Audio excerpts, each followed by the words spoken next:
Olá, Ribeirão! Olá a toda a região metropolitana de Ribeirão Preto.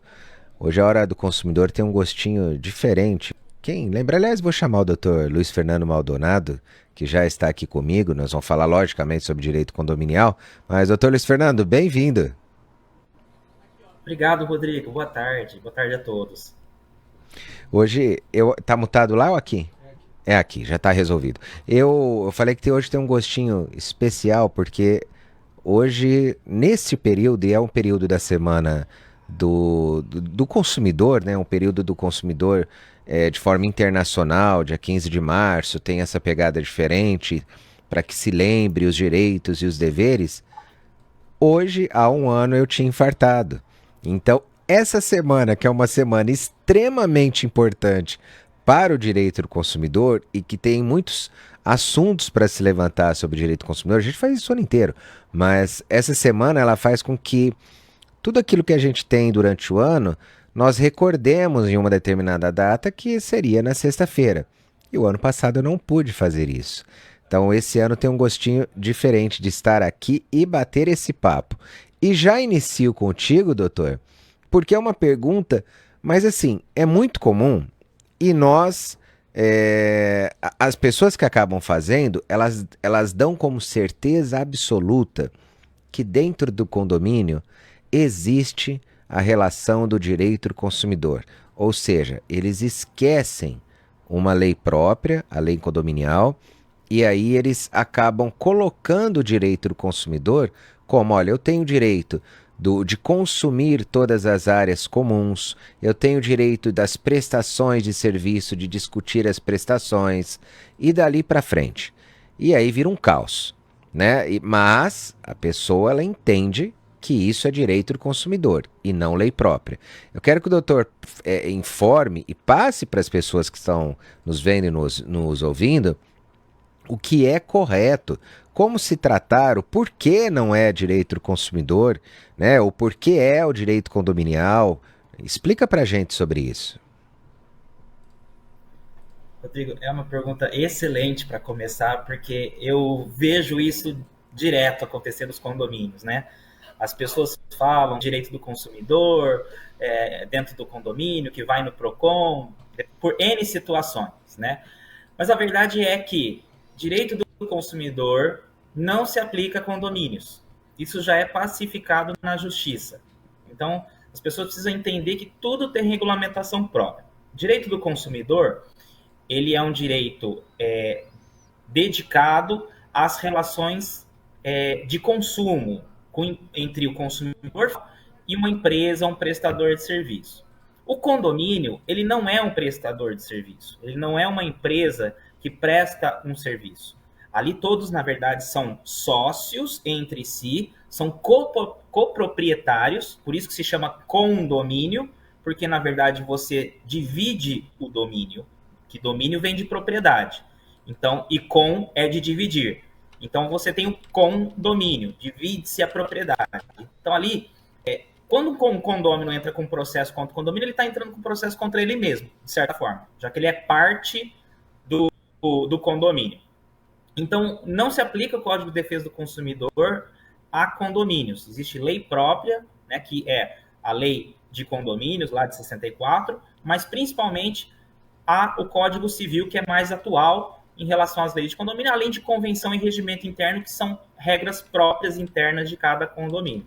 Então, a pessoa que vira e mexe, as pessoas realmente confundem, mas não se aplica. Qualquer pessoa que entrar na justiça tentando alegar Código de Defesa do Consumidor na área condominial vai perder o processo, porque o juiz entende que não tem nenhum tipo de relação.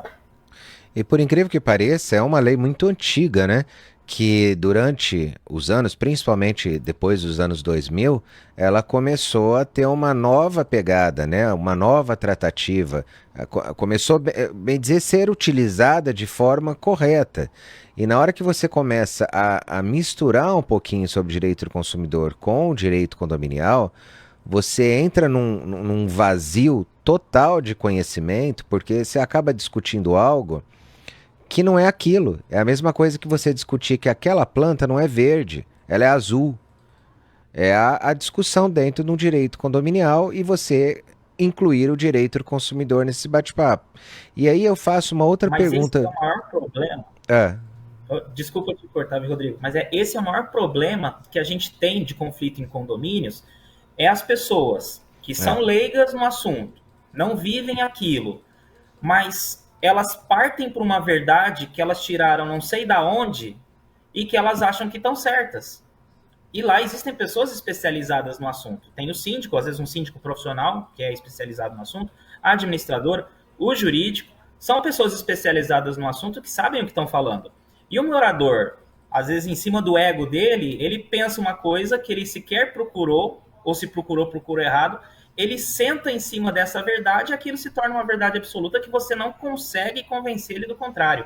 É uma das grandes dificuldades que nós temos hoje em condomínio. E não deveria ser, porque Ribeirão é uma cidade que tem muito condomínio.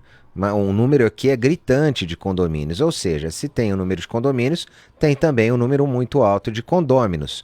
E dessa forma, deveríamos ter advogados especializados na área, aprofundados na área, como o Dr. Luiz Fernando síndicos profissionais, administradoras que conseguissem organizar a vida em condomínio, inclusive trazendo mais palestras, mais informação para a vida condominial. E o que mais me chama a atenção também, Dr. Luiz Fernando, é a pessoa que não tem um mínimo conhecimento. Ela sai de uma casa na rua, né, uma casa de rua, para falar a verdade, e de bairro, e entra numa vida condominial, mas não vai buscar informação sobre isso. Simplesmente ele acha, olha, é uma casa, é uma moradia, eu vou lá e vou morar e vou fazer o que eu quiser no meu apartamento. E não é isso. Na hora que você entra no apartamento, as regras que você deveria utilizar como bom senso em sua casa, no apartamento ou numa casa, num condomínio vertical, né, e horizontal, você tem obrigação legal. Isso muda completamente. E muda a história. Às vezes, algumas famílias não conseguem se adaptar a uma vida condominial, porque tem regra. E a regra em condomínio, ela precisa ser cumprida, né? Tem vários detalhezinhos que são importantes e extremamente relevantes para que a vida condominial não tenha problemas. Inclusive, que não aumente o valor do seu condomínio por falhas, erros causados por problemas de uma vida não harmônica. Ações contra o condomínio, ações contra os prestadores e dali para frente. É isso, doutor? É isso, exatamente. Viver em condomínio, vamos colocar, qual que é a diferença entre morar em condomínio e morar numa casa ali na rua direto? Na casa da rua, não que você não tenha limites, você tem os seus limites também, porque existem várias limitações que a lei coloca. Mas você tem um pouco mais de liberdade. Quando você vai morar em condomínio, você, de certa forma, abre mão de um pouco dessa liberdade em prol de segurança e alguns confortos de lazer que o condomínio proporciona. Em troca disso, você se submete a regras próprias de toda a coletividade. Então, existe a convenção, o regimento interno, as atas de assembleia, que são documentos que criam regras internas. E ali está todo mundo obrigado a seguir essas regras. E a partir do momento que você muda para um condomínio, você tem que procurar saber quais são essas regras. Não adianta o condômino mudar, receber ali uma advertência, uma multa, falar eu não sabia. O Código Civil não aceita o discurso de não sabia, que é obrigação. Você mudou, o síndico não tem que receber de bandeja com a convenção regimento interno. Você tem que ir atrás para saber as regras do condomínio.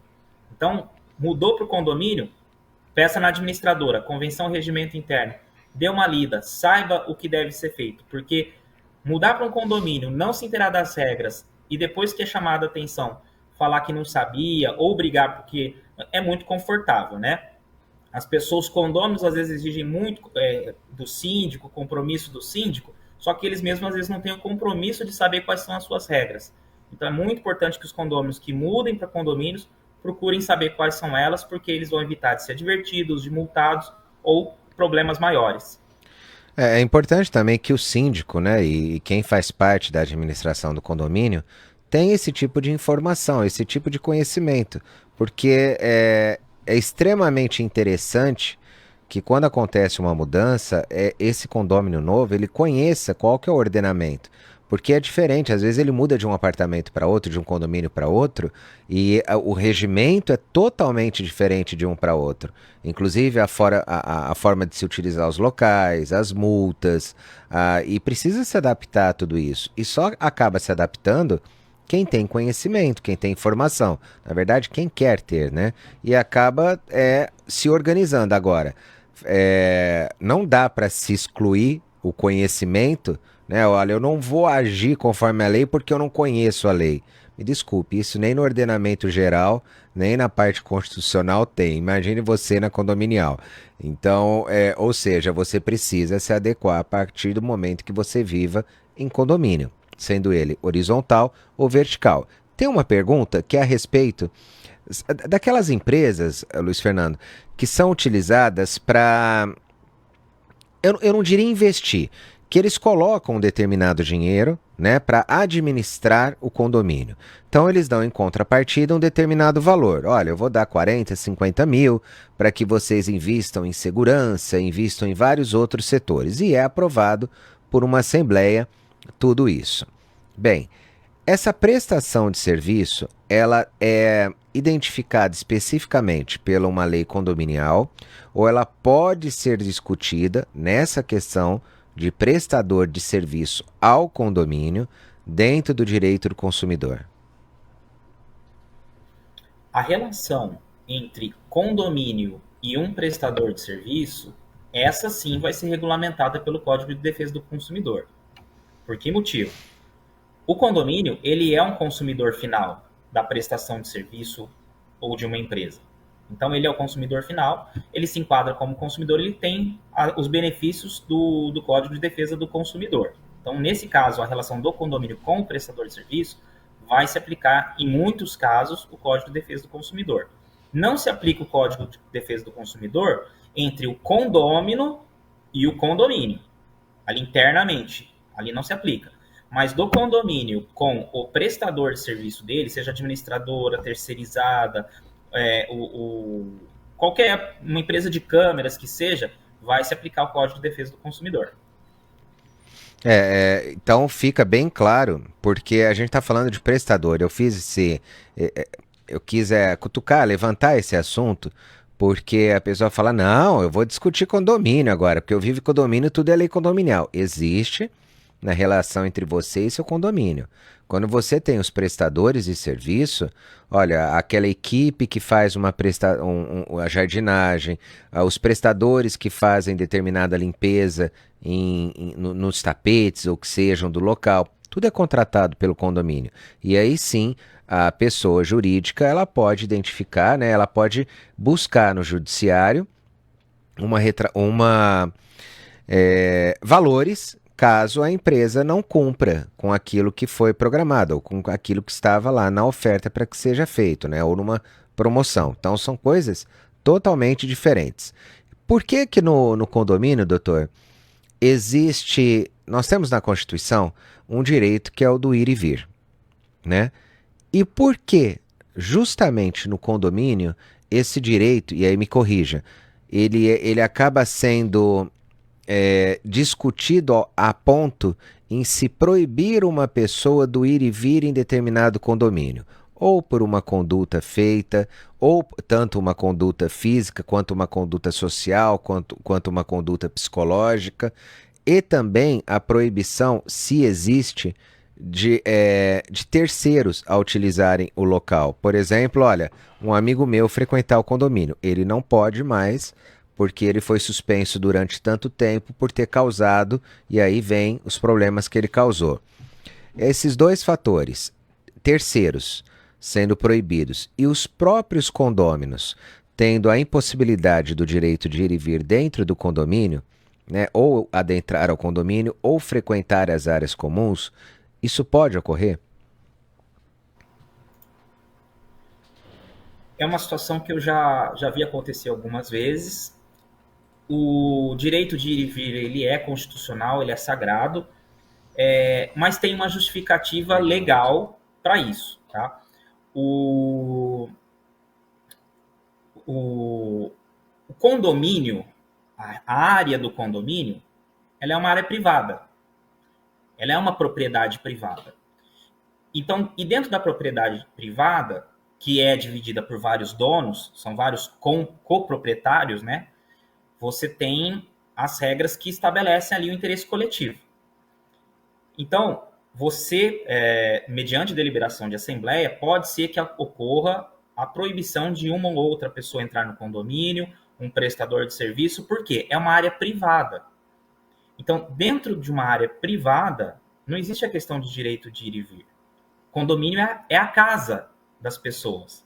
Então, se eu não quiser que uma pessoa entre na minha casa, eu não estou ferindo o direito de ir e vir dela, porque é minha área privada. Na minha área privada particular, eu posso definir quem entra e quem não entra. E no condomínio, por ser uma área privada, que tem donos, também pode haver essa proibição. Mas como é um órgão coletivo, pertence a várias pessoas, isso depende de assembleia. Então é por isso que às vezes as pessoas falam, mas ofende meu direito de ir e vir se eu não posso adentrar ao condomínio ou se eu tenho alguma restrição. Nesse caso, não. Porque por ser uma área privada, as pessoas proprietárias dessa área privada, elas têm o direito de permitir que você não entre na área privada delas. Porque é a casa delas, é como se fosse o lugar, a casa. Então, nesse caso, não tem infração ao direito de ir e vir. Tanto que nós nunca vimos alguma notícia no judiciário ou alguma repercussão nesse sentido de que houve alguma condenação de alguém por isso, de algum condomínio por esse tipo de conduta. Eu vou para o intervalo rápido, né? Eu vou dar um pulinho lá no Savenhago e eu gostaria que o doutor pensasse o que mais acontece, o que você tem visto muito no mercado aí de condomínios, como advogado, que proíbem os seus condôminos, mas essa proibição ela é ilegal. Vamos discutir sobre isso daqui a pouquinho depois do intervalo. O Savenhago se superou, negociou todos os preços para fazer a diferença no seu bolso. E aqui no Hortifruti, lá no açougue, no setor de bebidas, na loja toda, tem muita oferta boa mesmo. No Savenhago é muito mais barato. Cebola nacional quilo 6,98 e no nosso cartão a 6,48. Cenoura o quilo 5,95. Mamão papaya golden peça o quilo 6,98. Banana nanico quilo no Savigan 4,95. Batata de primeiro quilo 6,89. Ovos brancos grandes a dúzia 7,98 e no nosso cartão a 6,98. Pera Williams ou maçã galo quilo 9,98. Cabotiá peça o quilo 3,95. Melão amarelo peça o quilo 5,98. Repolho verde peça o quilo no Savigan 2,95. O Savenhago se superou, negociou todos os preços para fazer a diferença no seu bolso. E aqui no Hortifruti, lá no açougue, no setor de bebidas, na loja toda, tem muita oferta boa mesmo. No Savenhago é muito mais barato. Voltamos com essa pergunta para o Dr. Luiz Fernando Maldonado, que é, você conhece muito o direito condominial, trabalha com isso, né? Inclusive sendo advogado de alguns condomínios aqui na cidade. E o que você mais tem visto em condomínios que acabam proibindo as pessoas, mas que a lei ela não permite esse tipo de proibição? Olha, o que me chama mais atenção nesse tipo de regramento que me vem assim à mente agora é a questão de cachorro, animais, vamos ser mais genérico. Muitas convenções ou regimentos internos, eles têm uma regulamentação para a conduta, né, para a condução de animais. E aí eles colocam a regra de que o animal, às vezes, por exemplo, só pode ser carregado no colo, na área comum do condomínio, ou que ele deve ser carregado em sacolas, né? E isso é uma regra que até teve sua validade há muitos anos atrás. Mas o direito ele é dinâmico, ele muda, e hoje em dia essa regra já não se aplica mais. Hoje em dia já o direito dos animais hoje está muito mais ativo, muito mais presente, inclusive no judiciário. E qual que é o entendimento hoje? De que o animal tem o direito de circular no chão, até porque quando você determina que o animal deve andar em sacola ou no colo, você acaba, de certa forma, de forma indireta, você limita o tamanho do animal. Hoje o entendimento é de que ele tem o direito de andar no chão, junto com o seu dono, né? Porém, a coleira e a guia, né, elas são exigíveis. Né? O animal ele tem o direito de andar no chão, mas ele não pode ficar solto. Quanto à questão de andar solto, a justiça defende aí o condomínio, né, quando aplica-se uma infração pelo animal estar solto. Mas não se aplica mais essa regra de ter que andar no colo. Teve uma época que ela tinha validade, hoje não mais. Então, eu vejo muitos condomínios, convenção, regimento interno de condomínios, que ainda tentam aplicar esse tipo de regra, e quando cai para que eu analise essa situação, eu já oriento. Eu falo, olha, a justiça já não entende dessa forma. Se você for por esse caminho e a pessoa entrar com um processo, o condomínio pode perder. Né? E eu já vi muitos casos assim. Então, aí a gente faz uma atualização da convenção do regimento interno para se aplicar a regra de hoje, que é a de que o animal tem o direito de andar no chão, desde que com a guia e com a coleira, e dependendo do histórico do animal dentro do condomínio, se ele tem um histórico de agressividade. Por exemplo, já vi situações que o animal escapou e mordeu um outro animal, um cachorro menor, ou até mesmo uma criança. Então, nesse caso, o animal já passa a ter um histórico, aí já passa a ser exigível a focinheira. E tem algumas raças pré-determinadas em lei que o animal tem que usar a focinheira. Então, existe essa questão também. Né? Para que o animal não seja obrigado a ser retirado do condomínio, dá-se a oportunidade do proprietário colocar a focinheira. Agora, se o proprietário, com um animal que tem histórico de escapar, um animal que tem histórico de agressividade com criança ou com outro animal, esse cachorro ele deve ter o uso da focinheira obrigatório. O condomínio pode advertir, multar por isso. E se o proprietário se negar, pode até ser levado para uma assembleia e expulsão do animal, que eu já vi acontecer também. Ô Luiz Fernando, mas como que isso acontece? A expulsão de um animal, que seria teoricamente, faz parte, às vezes, tá colocado inclusive como ente familiar, né? A expulsão desse animal da vida. E essa expulsão é do próprio condomínio, porque esse animal não vai poder ficar preso 100% do dia dentro de um apartamento, que seja um apartamento. Vamos pensar num apartamento ambiente menor.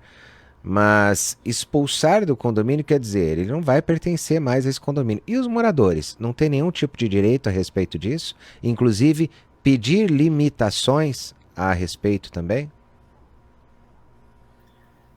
Os moradores, você diz, os proprietários do animal? Os proprietários do animal. Se eles podem, por exemplo, olha, o meu animal só andará por este caminho, ou ele só sairá do meu apartamento para a rua em determinados horários, ele pode negociar isso, ou a expulsão do animal é quando já se encerrou todo tipo de negociação? Não, o que se espera é justamente que ele negocie isso através de uma conscientização dos riscos que o animal dele vem trazendo para o condomínio. A expulsão é quando ele já não está aceitando mais nada, que ele não tem conversa, ele não se dispõe a resolver, a adotar medidas de resolução do problema, de um adestramento, de usar a focinheira. Então, só nesse caso é que vai ter expulsão. Enquanto for possível, enquanto ele estiver aberto à conversa, não é o caso de expulsão. Mas se ele é notificado, é advertido, multado, e ele não toma as atitudes que precisam ser tomadas para que haja segurança dos demais condôminos, dos outros animais no condomínio, aí sim vai ser votada por uma possível expulsão desse animal. Mas a ideia é sempre preservar o diálogo.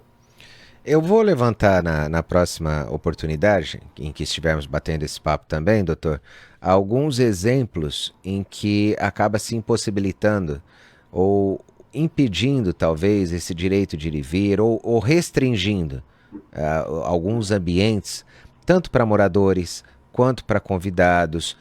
Inclusive, eu quero tocar nos casos de exceção que existem na lei, né? Quando a pessoa deixa de pagar o condomínio, quando é aquela pessoa extremamente antissocial ao ponto de promover danos psíquicos a terceiros ou agressão física também a terceiros, né, que vivem em condomínio. Eu quero tratar disso na próxima oportunidade, porque é uma crescente, infelizmente. Da mesma forma que se cresce o número de condomínios, crescem também os problemas e também as pessoas que nunca viveram em condomínio e que se acham donas daquele local.